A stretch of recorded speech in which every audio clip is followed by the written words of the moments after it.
Assalamualaikum warahmatullahi wabarakatuh. Bismillah walhamdulillah wassalatu wassalamu ala rasulillah wa ala alihi wa sahbihi wa mawalah amma ba'du. Langsung saja di sini saya akan menjelaskan tema hadis tentang memakan belalang dan kandungannya. Haddatsana Abul Walid haddatsana Syu'bah an Abi Ya'fur qala sami'tu ibnu Abi Aufa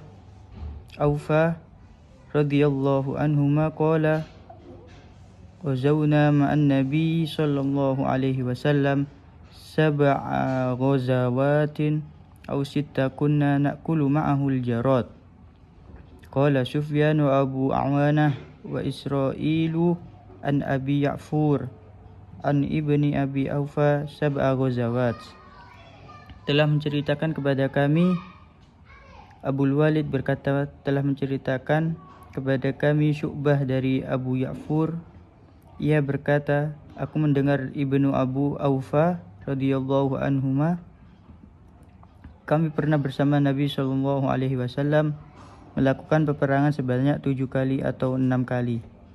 Dan setiap itu bersama beliau kami memakan belalang.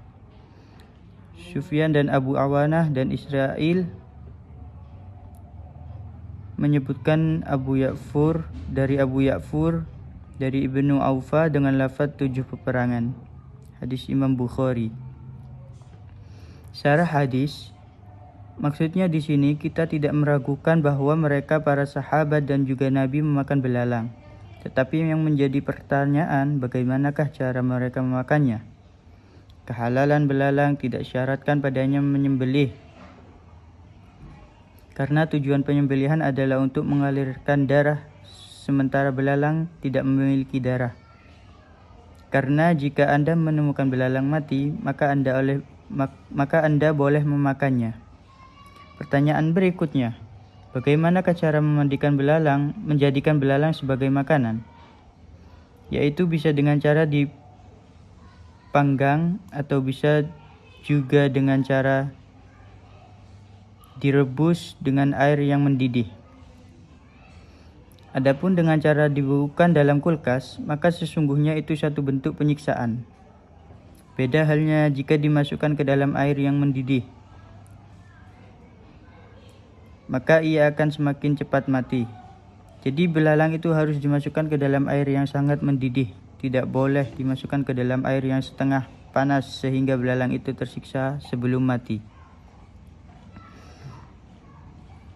Adapun jika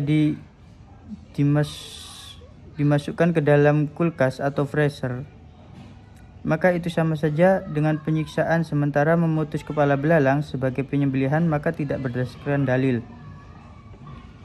Karena belalang tidak akan mengeluarkan darah, begitu pula jika Anda memutuskan kepalanya, maka keesokan harinya Anda akan dapati tubuhnya bergerak-gerak dan tidak akan mati sampai mengering.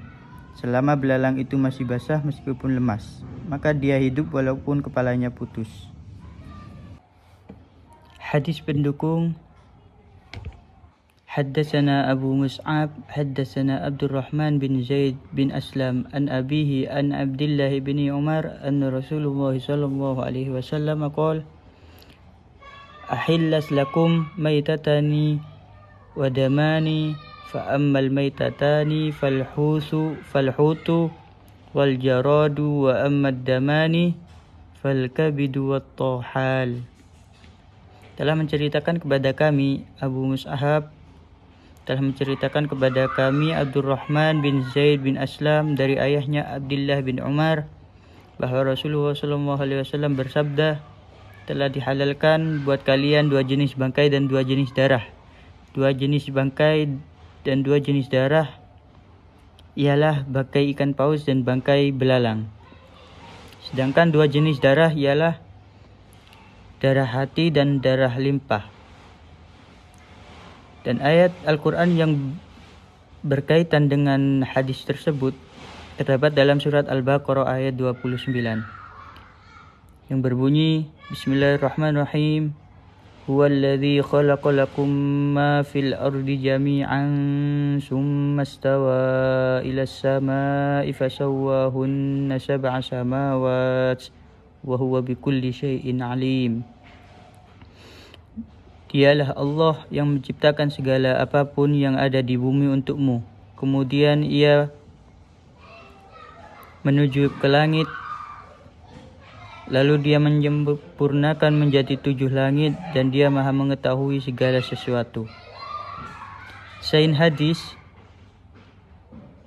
tersebut, pakar ilmu gizi dari Institut Pertanian Bogor, Ahmad Sulaiman, mengungkapkan belalang merupakan hewan yang memiliki beragam jenis kandungan nutrisi penting seperti protein, vitamin, dan mineral.